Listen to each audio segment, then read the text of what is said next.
사랑하는 익산 시민 여러분, 그리고 존경하는 최종호 의장님과 선배 동료 의원 여러분, 정원효 시장님을 비롯한 관계 공무원 여러분, 안녕하십니까? 기획행정위원회에서 의정활동 중인 김미선 의원입니다. 오늘 저는 청년 인구 감소에 따른 인구 유출과 40대의 고용부진, 노인복지 등 전 연령대에 걸친 우리 시의 주요 정책이 진행 현황을 듣고 개선 방안을 제시하기 위해 이 자리에 섰습니다. 또한 이번 시정 질문을 통해 누군가의 잘못을 찾고 이를 질책하기보다는 우리 시가 더 나은 방향으로 나아갈 수 있도록 집행부와 의회가 허심탄회하게 토론할 수 있는 시간이 되었으면 하는 바람을 가지면서 질의를 시작하겠습니다. 5월 말 기준 익산시의 인구는 26만 8천여 명입니다. 저출생, 고령화 등 자연적 요인의 인구 감소의 주요 원인이지만 청년 인구 유출과 같은 사회적 요인도 문제로 대두되고 있습니다. 이 같은 유출에 대한 심각한 우려와 이에 대한 정책 마련의 시급성은 우리 모두가 공감하고 있으리라 생각합니다. 시장님의 민선 8기는 인구 유입을 유도하고 인구 유출을 막기 위한 정책의 모든 분야에서 우선시 되고 있으나 그럼에도 불구하고 20, 30대 청년 인구의 유출 문제가 지역 인구 감소의 핵심 고리 역할이 되고 있는 양상입니다. 익산시의 청년 인구는 21년 6만 8천 명, 22년 6만 5천 명, 23년 6만 3천 명으로 3년간 5천 명 넘게 청년 인구가 줄었고 현재도 진행형인 상황입니다. 이같이 청년 인구는 줄고 있는 반면 같은 기간 청년 정책에 투입된 예산은 464억 원, 지난해만 보면 익산시 안에 예산 1조 5천억 원 중 1%인 193억 원이 투입됐습니다. 이처럼 청년 정책에 막대한 예산을 투입했음에도 불구하고 오히려 청년 인구가 감소하는 등 사업의 효과가 미미한 것으로 나타났습니다. 물론 이는 우리 시만의 문제는 아닙니다. 통계청에 따르면 청년 인구 3명 중 1명꼴로 인구 감소 지역에서 수도권으로 향하고 있는 것으로 분석되었으며 국토연구원에 따르면 이들 중 32%가 지역 내 기업과의 연계 프로그램 미미, 낮은 브랜드 평판 등 취업에 대한 어려움으로 수도권으로 이동하고 있다고 합니다. 특히 우리나라 대기업 집단 1,700여 개 가운데 약 75%가 수도권에 몰려 있고 양질의 일자리가 수도권에 몰려 있다 보니 지방의 인력과 인구가 가파르게 빠져나가고 있습니다. 좋은 일자리는 그나마 수도권에 몰려 있다는 것이 심리적으로나 물리적으로도 이들을 붙잡을 만한 요인이 부족해 보입니다. 이는 우리 시의 경우에도 마찬가지인데 익산시 사회조사 자료에 따르면 최근 1년간 교직 경험이 있느냐는 질문에 그렇다는 응답이 14%로 전라북도 평균에 비해 1.0%포인트 낮게 나타나고 있습니다. 여기서 시장님께 질문 드리겠습니다. 전문가들은 청년층 유출을 지방 소멸을 발생시키는 가장 큰 원인으로 꼽으면서 이를 해소하기 위해서는 대기업 이전 등을 통한 일자리 창출 및 정주 여건, 인프라 등 조성 등이 가장 시급하다고 제언합니다. 현재 우리 시가 청년 일자리 창출과 정주 여건 개선을 위해 추진하고 있는 사업에는 무엇이 있습니까? 그리고 그 사업들이 어느 정도 효과를 거두고 있다고 생각하시며 문제점 개선을 위해 어떠한 조치를 취하고 계시는지 말씀해 주시기 바랍니다. 또한 이와 연계하여 청년의 연령을 몇 살까지 규정할 것인지도 새로운 이슈로 부상하고 있습니다. 젊은 인력이 부족한 농촌의 경우 농촌 청년을 위한 지원 사업이 여럿 있어도 정작 혜택을 받는 청년은 갈수록 줄고 있기 때문에 일부 지자체에서는 법으로 규정한 청년 나이를 상향해야 한다는 목소리를 내며 조례를 통해 청년 연령을 상향하고 있습니다. 전북특별자치도 청년 기본 조례는 지난 2017년 4월 조례 당시 18세 이상 39세 이하인 사람을 청년으로 규정했습니다. 그리고 2020년 12월 다른 법령과 조례를 제정할 때 필요한 경우 청년 연령을 다르게 적용할 수 있도록 조례를 개정했으며 그로 인해 전북자치도에 속한 14개 시군은 청년 나이를 지역 상황에 맞는 범위로 규정하고 있습니다. 청년의 비율이 높은 지역과 고령화된 지역에 규정하는 청년의 나이 범위는 달라지게 된 것입니다. 예를 들어 40세 남성이 익산에 살면 익산의 조례에 따라 청년 기준에서 벗어나지만 19세에서 45세를 청년으로 규정한 남원시에 살면 청년이 됩니다. 이처럼 청년의 범위가 상향 조정되는 데는 청년들의 늦어진 취업 및 결혼 시기, 청년의 사회적 위치와 역할의 변화, 중위 연령의 상승, 인구 구조의 변화 등 영향을 줬습니다. 이는 전북에만 해당하는 사항이 아니며 전라남도와 강원도도 지난해 청년 연령을 45세로 상향했으며 충남 홍성군의 경우에는 청년의 범위를 만 18세 이상 49세 이하로 크게 늘렸습니다. 도농복합도시인 우리시 역시 저출생 고령화로 청년 역할을 하는 연령의 40대가 많습니다. 시장님께 질문 드리겠습니다. 지역 소멸은 그 자체의 심각성도 있지만 더 심각한 건 건강한 청년들이 빠져나간다는 것입니다. 조례를 개정해 청년 기준을 40대까지 확대해 그들에게 청년의 혜택이 주어지게 하고 지역 주도형 청년 일자리, 주거, 전월세, 사업 등 청년 정책의 실효성을 더 높여야 한다고 생각하는데 시장님의 생각은 어떠하십니까? 또 하나, 우리나라의 1.3명 이하 초저출산이 계속되고 있고 2018년 합계 출산율이 0.98명으로 OECD 회원국 중 합계 출산율이 1.0 미만이 유일한 나라가 됐습니다. 지난해 출생아 수를 보게 되면 23만 명, 합계 출산율 0.72명으로 최저 수준을 기록했고 지난해 4분기만 보더라도 0.65명으로 전쟁 중인 우크라이나보다 낮습니다. 익산시는 지난 1월 전국 최대 규모 파격 지원이라는 캐치프레이를 내세우며 신혼부부에게 1천만 원을 지급하는 등 청년 다이로움 1억 패키지 사업 확장으로 인구위기 극복에 나선다고 밝혔습니다. 청년 인구를 붙잡아 출생률을 높이 보겠다고 취지인데 하지만 5, 6년 전부터 같은 지원을 하고 있는 김제시와 장수군도 큰 효과를 거두지 못하고 있어서 과연 효과가 있겠냐는 지적이 나왔습니다. 장수군은 2018년부터, 김제시는 2020년부터 1천만 원씩 결혼 축하금을 지원하고 있지만 혼인신고와 출생아 수 모두 감소하고 있습니다. 서두에도 말씀드렸듯이 청년 인구가 해마다 2,000명씩 줄다 보니 혼인 건수는 21년 878건, 지난해 653건으로 같은 기간 출생아 수도 1,068명에서 923명으로 감소하고 있습니다. 그럼에도 익산시가 청년 인구를 붙잡기 위해 결혼 축하금 카드를 꺼냈고 주택자금 대출 이자도 최대 1,800만 원까지 지원하겠다고 약속했습니다. 이 모든 지원 사업을 합산하면 1인당 1억 7천여만 원이라는 지원을 받을 수 있었습니다.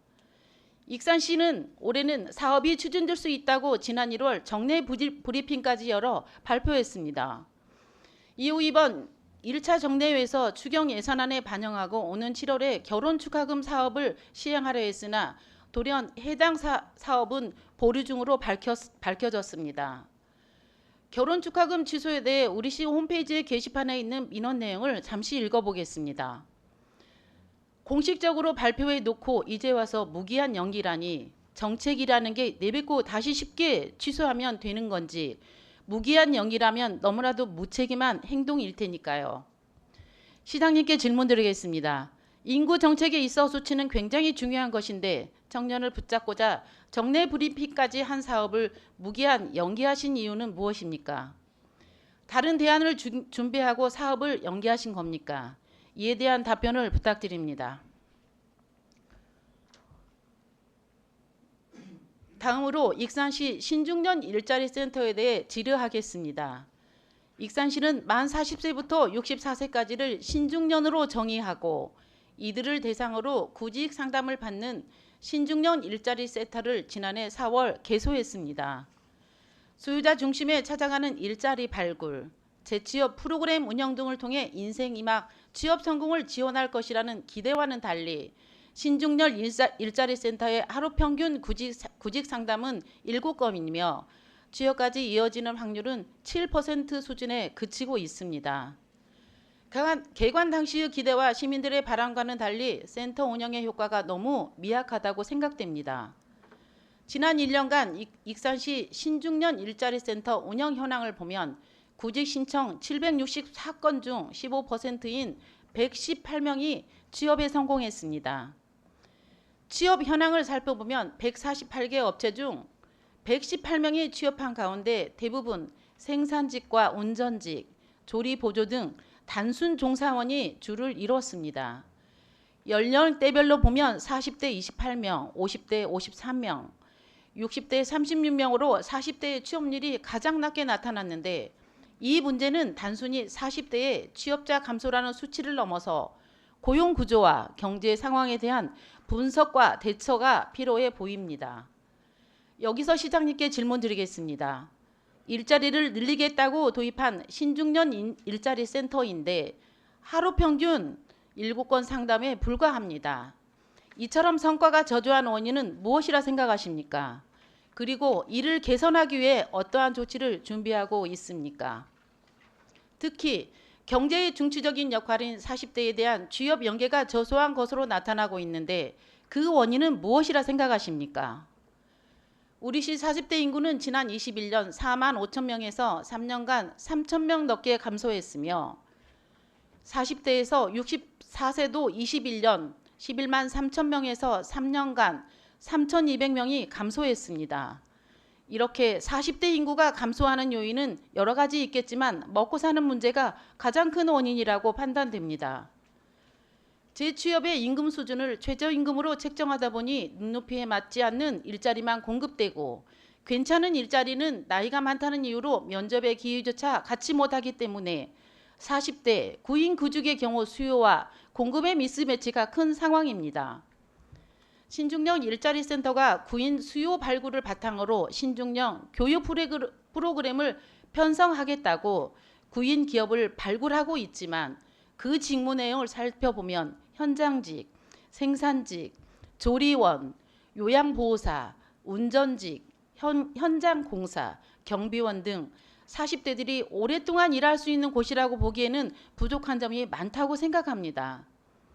시장님, 40대들은 왕성한 경제활동을 통해 지역 경제를 책임지는 핵심 세대입니다.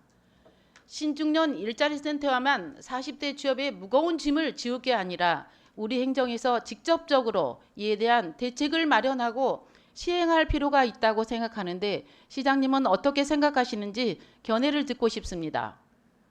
앞서 언급했듯이 우리시 40대 인구는 최고 3년 사이에 3천 명이 감소했는데 가정 구성원이 팽창하고 자산 형성을 시작하는 40대의 경제활동 위축은 익산시 경제의 악화로 이루어질 것이 자명합니다. 청년과 노인청에 집중했던 일자리 대책의 대상을 40대로 확대하고 그들의 채용을 독려하기 위해 고용장려금, 세제 혜택 같은 제도적 지원을 확대할 생각은 없으신지 답변을 부탁드립니다. 마지막으로 어르신들께 안전한 먹거리를 제공하고 급식의 질을 제고하기 위해 몇 가지 당부의 말씀을 전하겠습니다. 우리시는 결식 우려 취약계층 노인들에게 하루 점심 한 끼를 무료로 제공하고 있습니다. 대상은 가정 형편이 어렵거나 부득이한 사정으로 결식 우려가 있는 활동 가능한 60세 이상 노인입니다.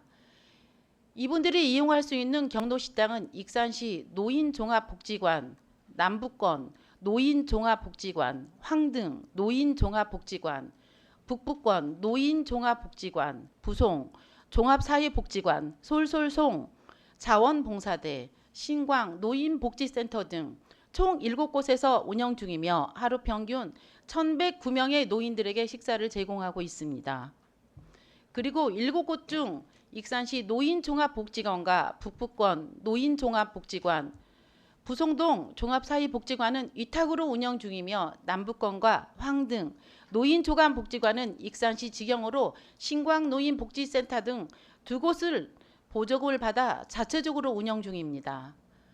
또한 지난해 이들 경로식당 운영에 들어간 익산시 예산은 4억 6천만 원으로 나머지 유료급식 수익금과 위탁으로 운영 중인 곳은 후원금으로 운영 중입니다.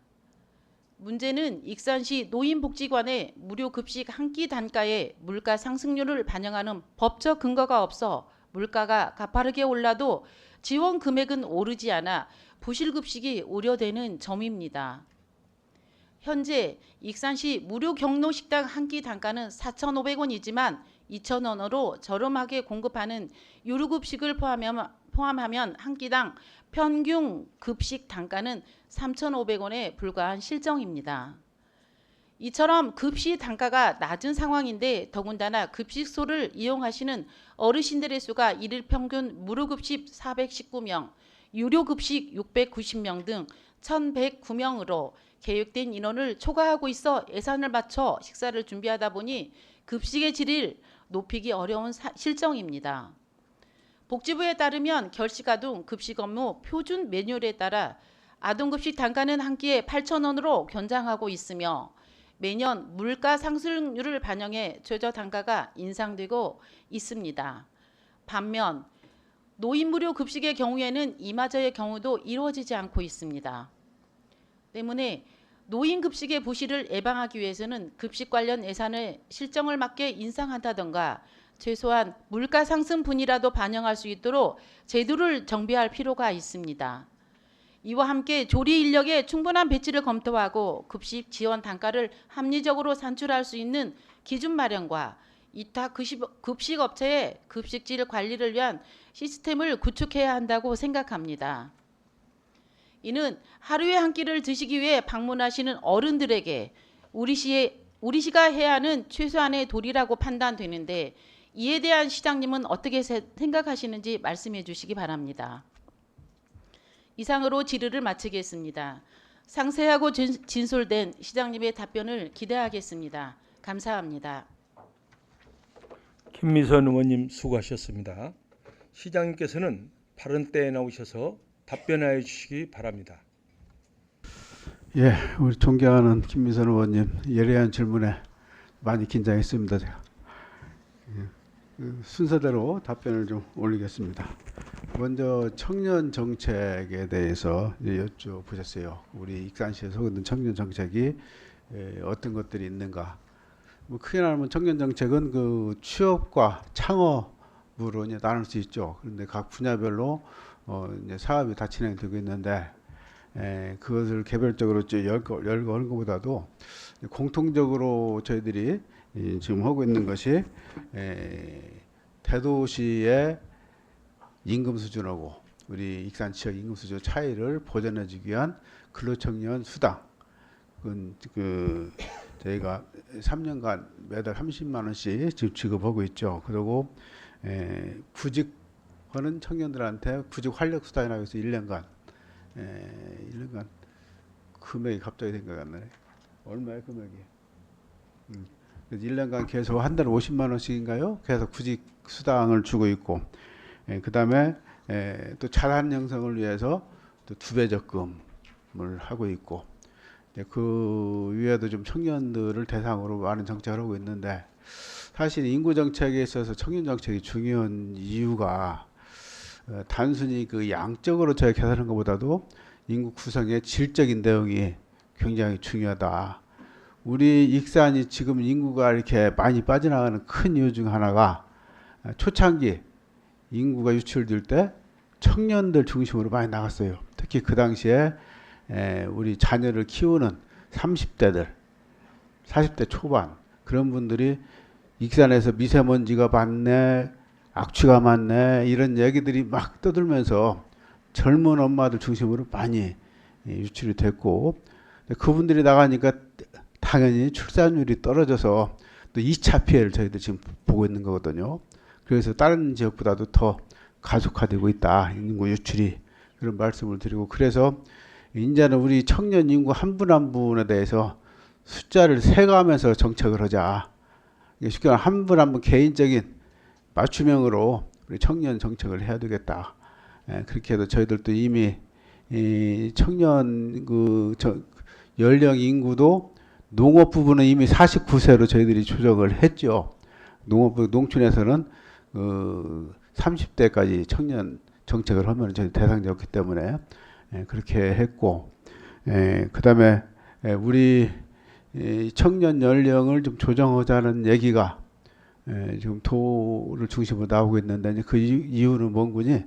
도에서 청년 관련 사업을 공모를 하면은 농촌 지역 시군에서는 그 인원을 채울 수가 없대요.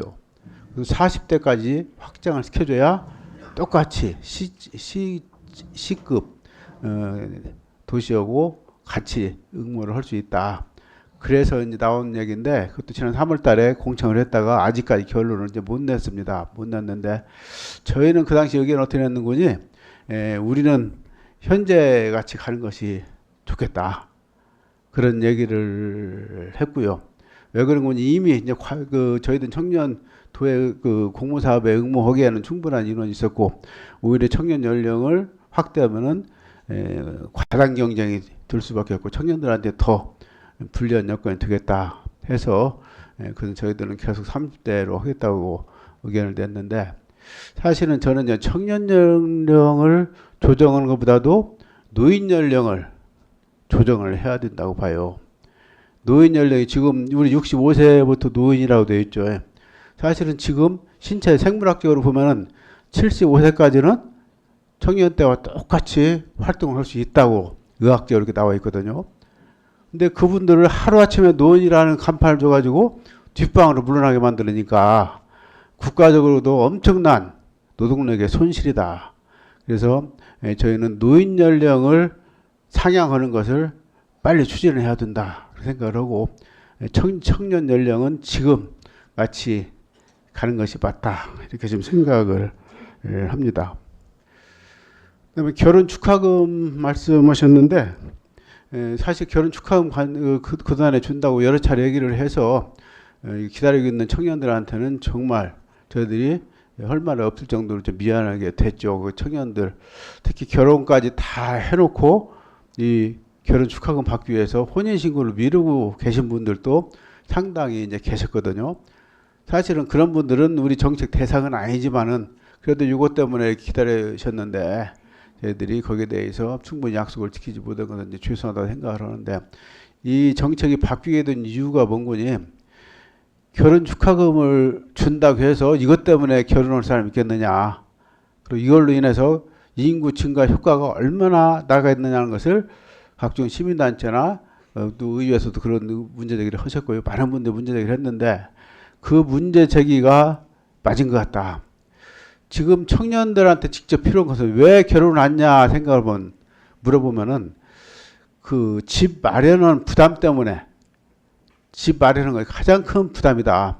집 마련을 하는데 도움을 줘야 되겠다는 생각이 들었고, 그 다음에 이제 자녀 교육비죠. 그 다음번에는. 그래서 그 정책을 저희들이 주택 마련에 지원하는 걸로 이제 전환을 했습니다. 우리 그간의 주택 정책이 이제 그 매입자금 2차 보전해 주는 거고, 그다음에 전세자금 2차 보전해 주는 건데, 전세자금은 우리 국가에서 내놓는 그 정책하고 비교했을 때 우리가 불려지가 않아서 많은 청년들이 신청을 해서 그동안 숫자가 많이 늘었는데, 구입자금은 거의 신청이 안 들어요. 그래서 왜 그런가 하고 들여다보니까 국가에 최근에 들어서 좋은 정책이 많이 나와가지고 우리 익산 시의 정책이 비교가 안 되는 거예요. 그래서 이번에 그걸 대수술을 했습니다. 정부에서 디딤돌 정책하고, 그다음에 이제 신혼부부 정책도 요새는 신생아 또 특례 대출이라는 게 또 생겼어요. 근데 그것은 전국적으로 똑같이 하기 때문에 전혀 그거 가지고 경쟁력이 없고, 그거 가지고 우리가 인구 유입을 시킬 수가 없다. 그러면은 다른 자치단체하고 경쟁력을 확대하려면 어떻게 해야 되느냐? 차별화를 해야 되겠죠. 그 이자 보면은 2.5%나 4.5% 되어 있는데, 자부담이 그렇게 이자를 낮게 해줘도 자부담이 되잖아요. 그것이 부담이 되잖아요. 그거에 3%를 우리가 보전을 해주자. 그러면은 다른 데보다도 우리가 추가적으로 3% 더 해주기 때문에 그 상품을 가지고도 익산에서 충분히 경쟁력을 가지겠다 해서, 저희들이 이번 달에 보건복지부에 사회보장제도 협의가 끝났고 7월부터 시행을 할 겁니다.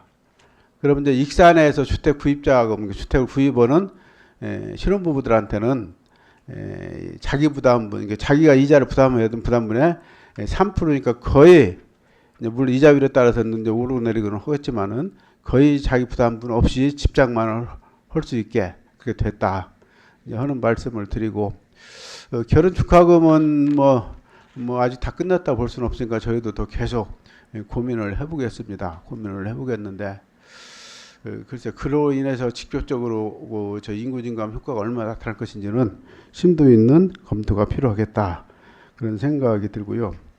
신중년 일자리 센터 그 하루에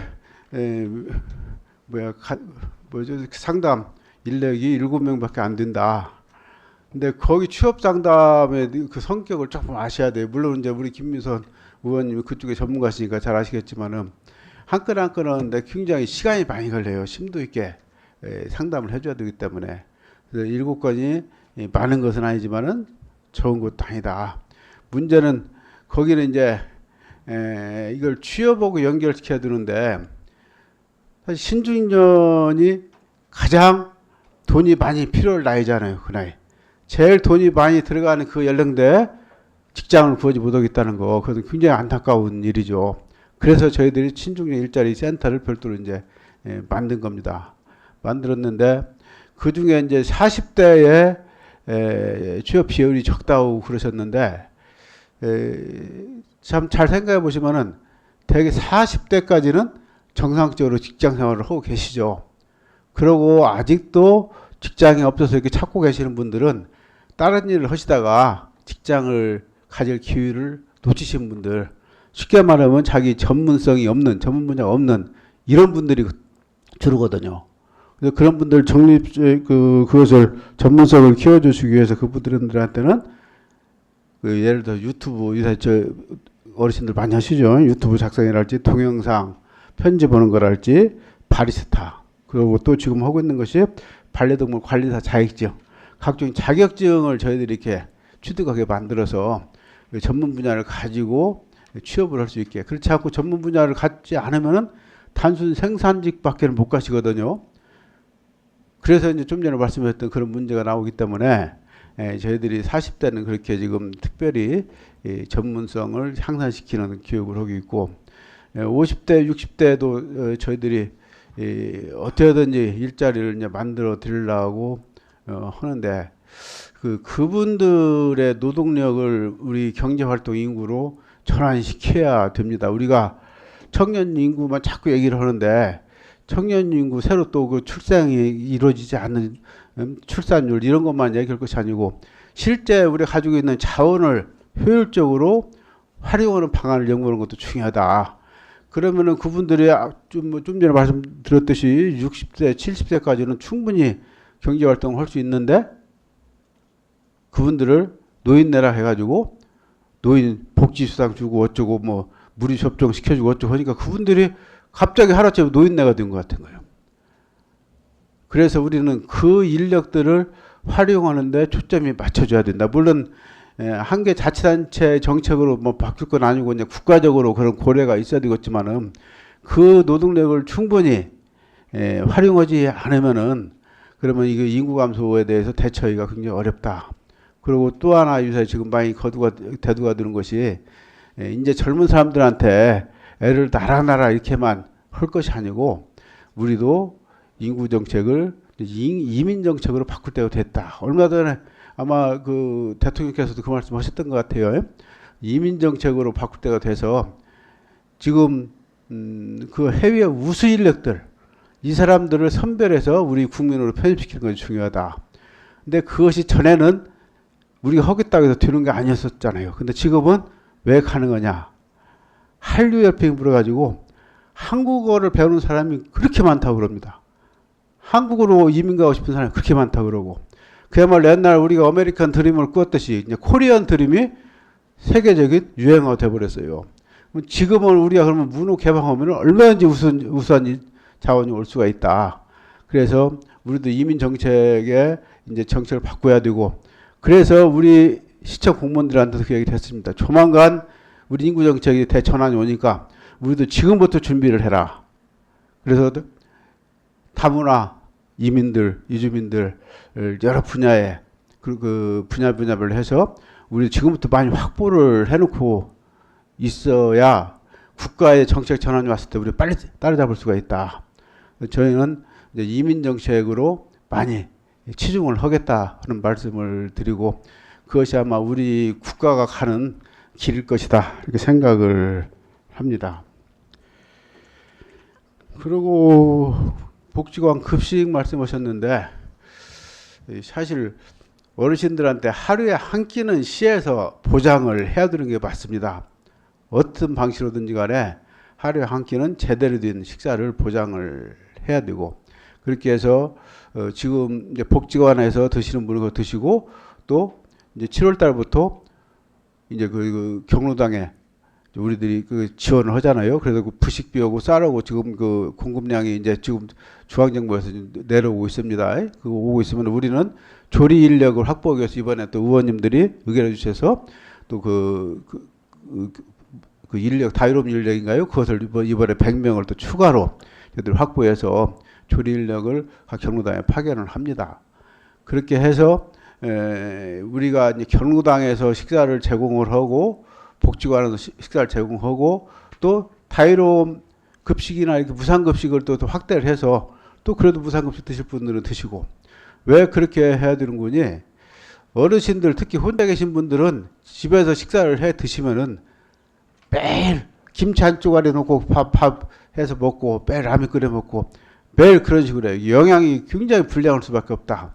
그래도 어느 정도 균형 갖춘 그런 식단이 마련이 돼야 되는데 그래도 이렇게 공적으로 발행을 하는 데는 또 조리사라도 있고 이렇게 그 영양을 고려를 하는 식단이니까 그 필요하기도 하고 더 중요한 것은 어르신들이 혼자 식사를 하시면은 우울감이나 이런 것이 굉장히 커집니다. 정신 건강상에도 같이 친구들, 동료들 만나서 식사하면서 잡담도 하고 농담도 하고 이렇게 해가면서 이렇게 사회적 관계를 형성을 해야 어르신들 정신건강 유지가 되지. 혼자서 이렇게 독립해가지고 집에서 이렇게 식사를 하시면은 정말 우울증에 빠질 가능성이 많아요. 그래서 여러 가지 이유로 어르신들한테 하루 한 끼는 제대로 식사를 제공해야 된다. 근데 우리 김미선 의원님 지적을 잘 하셨어요. 이거 2,000원 가지고 하루 단가 2,000원 가지고 되겠느냐. 그동안에는 이제 저희들이 어떤 식으로 해결했는 거니? 우리 복지관들은 민간단체니까 기부를 받을 수 있잖아요. 그래서 후원을 받아서 그때그때 이렇게 이제 무면을 해왔는데 후원을 받는다 하더라도 단가가 3,000원, 3,500원 밖에 더 되겠냐고 여기에. 그래서 다음부터는 저 시에서 좀 다른 예산 좀 깎더라도 예산은 좀 확보를 해서 하루에 한 끼 정도 식사는 보장을 해야 되겠다. 그런 생각을 저는 강하게 하고 있습니다. 우리 김미선 의원님 말씀에 전적으로 동의하고 그 부분에 대해서는 저희도 신경을 쓰겠다 하는 말씀을 드리겠습니다. 감사합니다. 예, 시장님 수고하셨습니다. 김미선 의원님 보충 질의 있으십니까? 예, 김미선 의원님 나오셔서 보충 질문해 주시기 바랍니다. 시장님 3시 반 답변 잘 들었습니다. 청년 인구의 감소는 결국 일자리 때문입니다. 기업은 일할 청년이 없다고 하고 청년은 일할 곳이 없다는 목소리를 높이고 있습니다. 결국에는 양질의 일자리가 없다는 건데 청년들이 중소제조기업을 기피하는 이유는 첫 번째로 낮은 연봉, 열악한 근무 환경, 그리고 고용 불안정을 꼽을 수 있습니다.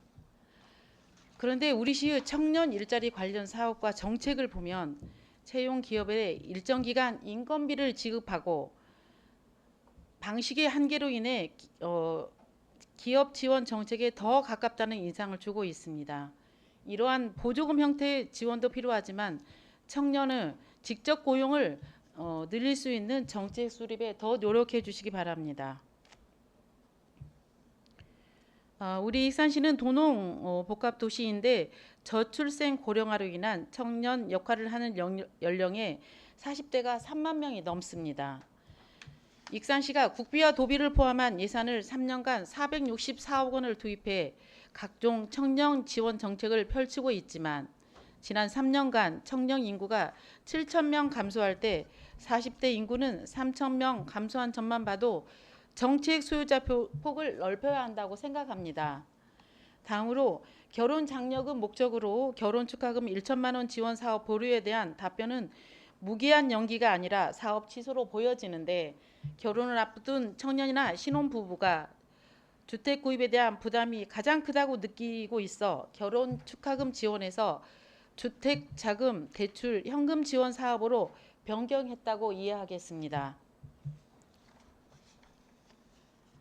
물론 결혼을 앞둔 예비 부부들이 최대 고민이 주택 구입이라는 점은 충분히 공감하며 대출이자 현금 지원 사업에 대해 부정할 마음은 없습니다. 다만 본 의원은 이러한 정책을 손바닥 뒤집듯 처리했다는 점을 지적하는 것입니다. 정책의 시행을 기대했던 시민들에게 기존보다 더 큰 선물이 변명이 아닌 실망했을 시민들에게 사과가 먼저 하여야 된다고 생각합니다.